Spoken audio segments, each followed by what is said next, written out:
大家好，我是 Chris， 欢迎来到 Love Big D。今天我将继续为大家带来开启自建房之旅的第二期场勘验。趁着还未到达现场，我先向大家介绍下前期准备阶段的一些关键事项。整个过程看似复杂，但只要掌握了正确的步骤，一切都会变得清晰可行。首先，我们讲讲土地选择。当我们需要购买一块可以建房的土地的时候，通常有两种选择：一是开发商提供的地块，二是私人拥有的未开发土地。近年来，很多私人地主也会将部分空地挂牌出售，这也是一个机会。开发商的土地位于城市界限之内，也就是 city limit 之内，也可能在城外。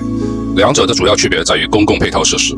城市范围内的地块通常配备有完善的市政设施，比如供水、排污、电力、燃气和网络。而城外的土地可能缺乏这些基础配套，购地者需要自行确认是否需要安装化粪池 （septic system）、打井取水、架设电力与网络设施等。这些成本需要提前估计。购买土地之前需要进行土地测绘 （survey）。购地之前一定要委托专业的测绘公司进行土地测绘，其目的不仅仅是确认土地的边界，还包括地形起伏 （topographic survey） 是否有天然排水沟、水体、埋藏物或历史性埋地管道等。如果是非开发商出售的土地，建议还需要进行额外勘查，比如土地承载能力测试 （soil test）、洪水区划确认是否在 flood zone、地权 easement 检查等，以免将来影响建房。同时，还可以聘请专业的律师进行产权调查 （title search）。无论是哪种土地，都必须请专业的地产律师或产权公司 （title company） 进行产权调查。这一步是确保土地交易安全的关键环节。通过产权调查，可以发现潜在的问题，如产权不清、共有权未注销、历史交易记录遗漏、尚未偿还的贷款、政府或第三方设留的留置权 lien、地权 easement 等隐性负担。若忽略这一步，未来极有可能在申请建筑许可或转售时产生麻烦。最妥当的方式是聘请专业房产律师出具产权报告 （abstract of title） 和产权意见书 （title opinion）。这不仅能让你清楚了解土地的法律状态，也可以在申请产权保险 （title insurance） 时提供依据，进一步降低风险。土地的购买者必须明确自建房的目的。购地时还需考虑未来用途，是为了自住、出租还是投资转售。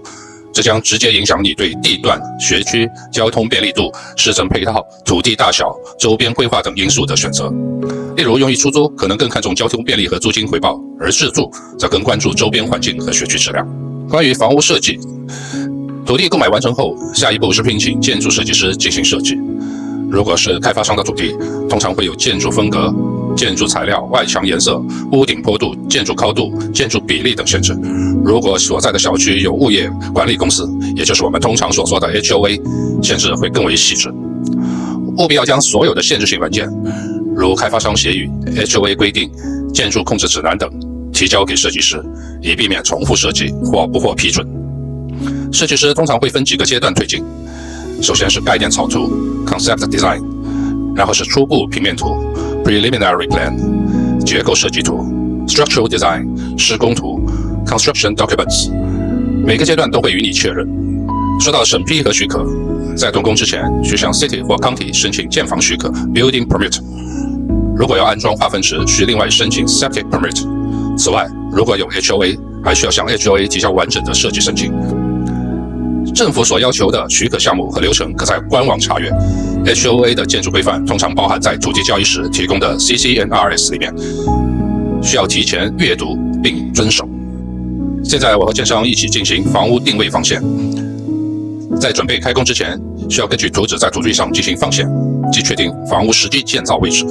建议选在春季或冬季，避免夏季草丛过高干扰定位工作。放线的重点通常需要设定6个点来确认房屋轮廓，包括四角、中心点以及正面与路基的距离 （front setbacks）。